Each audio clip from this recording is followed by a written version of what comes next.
实升起菩提心是很重要的。即所谓发心不为主，身心乃为主。所以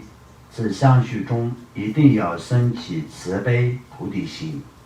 反之，若未升起菩提心，而口头上虽然念诵数十万的发心偈，也无芝麻许示意。如果以在佛及佛子面前离下发菩提心的誓言，而为如实去做，则欺骗了诸佛子。那么这个方面，我们刚刚前面提到的，我们在发心的时候就是有正人嘛，正人是一切诸佛、一切菩萨嘛，对不对？那我们真正的没有做到的时候呢，就我们就是已经欺骗了佛菩萨，所以就这个罪过也是非常严重嘛，对不对？所以如果是发现我们自己曾经发心了、发愿了、发了誓愿，但没有做到，有发现这样的情况下，要怎么办呢？立即忏悔，立即忏悔。接下来呢，就是一定要去实现我们自己的愿望，达到这样的目的，往那个方面就一定要努力。那么在忏悔的方面，我们接下来会在那个讲金刚萨埵的这个修持的时候呢，就是有怎么说呢？忏悔的方式这些方面呢，会有完整的解释。今天我们就不用特别讲这个方面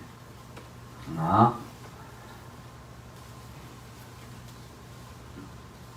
再没有比这更严重的罪业了，因此我们应当恒时断除欺诳诸众生的行为，尽力精进，使相续升起菩提心。前面所讲的就是我们现在呢，就是发菩提心是很重要，对不对？对。但是发菩提心比发菩提心更重要的就是要升起菩提心，对不对？对。那么生菩提心，那么这个我们就必须得就是要思维，经常就是我们要发菩提心是为了要升起菩提心。那么没有升起菩提心之前呢，就是继续努力的就发菩提心。升起了菩提心以后呢，又努力的就是要维护菩提心，这才是非常重要的啊。每天早上呢，就是我们就是在念那个菩提心的这个菩萨戒。完整的菩萨戒能念到也当然非常好。那如果是做不到的情况下，刚刚那个4句最简单的这4句是必须得要念完一次，这样是非常重要的。那么就是为了要念菩提心，这个菩提心的功德方面，我们在那个菩提心法本里面也是有很多很多它的，因为那个都是如菩萨行论里面所讲的这个菩提心方面的功德嘛，所以就非常殊胜。所以大家一定要长期呢重视这个方面。愿行菩提心的学处，愿行菩提心学处分2，愿菩提心学处行菩提心学处，愿菩提心学处也是分为3个。修自他平等菩提心，修自他相换菩提心，修自亲他众菩提心那么这3个就相当就是第一个呢，就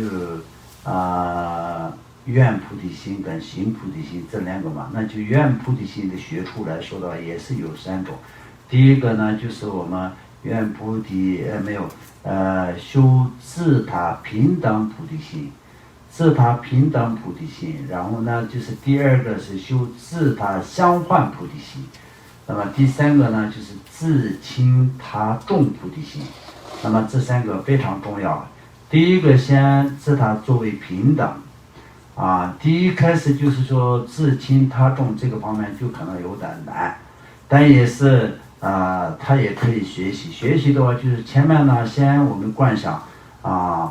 自他平等菩提心。我们学普贤上师言教的这个过程当中，你们有没有做功课？这个很重要。以后我们可能要留点功课，大家这也是我们可以从今天开始好了，从今天开始大家可以要做点功课，好不好？做点功课，写一点成绩出来。那么就相当，比如说，先我们自他平等开始去修持，要回去好好的去观想，好好的观想观修，然后呢就自他平等性的这个方面呢，就是我们可以在以后的话，就是做一点点的考试的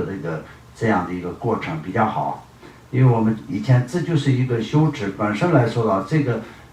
怎么说呢？那个学这个普贤上师言教这些是真正的这个实修的方面所以观修的方面是不怎么需要特别的，就是像学习一样的考试。但是呢，大家也不知道回去有没有观修，这个很重要。比如说，先第一天我们把这个讲完这个课以后，就是有7天的时间里面，我们就相当就是在3天是作为功课的一个这样的过程。那么第一天先观想怎么说呢？那个自他平衡的方面，一整天都是想自他平衡，怎么去自他平衡那么第二个呢，就是在自他相换的地方，那么就怎么去自他相换那么这第3个是自轻他重的方面。那么这些都是一个一个的去学习，学习完了以后呢，就有什么样子的感受，写下来简单的拿回来，那这也是很好的分享给所有的人。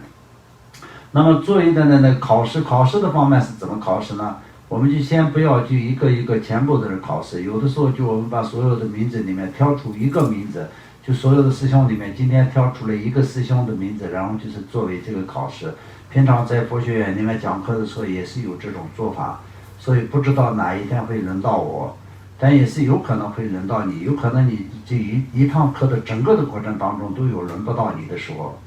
有的时候就是会连续轮到几次的时候都有，所以这也是相当缺陷一样的，就是名字里面就这样那么选出来的时候，那就所以就谁都不知道会不会轮到我自己，所以就是都是会很认真的学习所以就不像今天就是所有的人一样的考试，明天就没有，不是这样的。在佛学会里面学习的时候也是这样的过程，所以我们中心以后也是要做一点这样的动作，可能是对你们的进步是会有帮助的。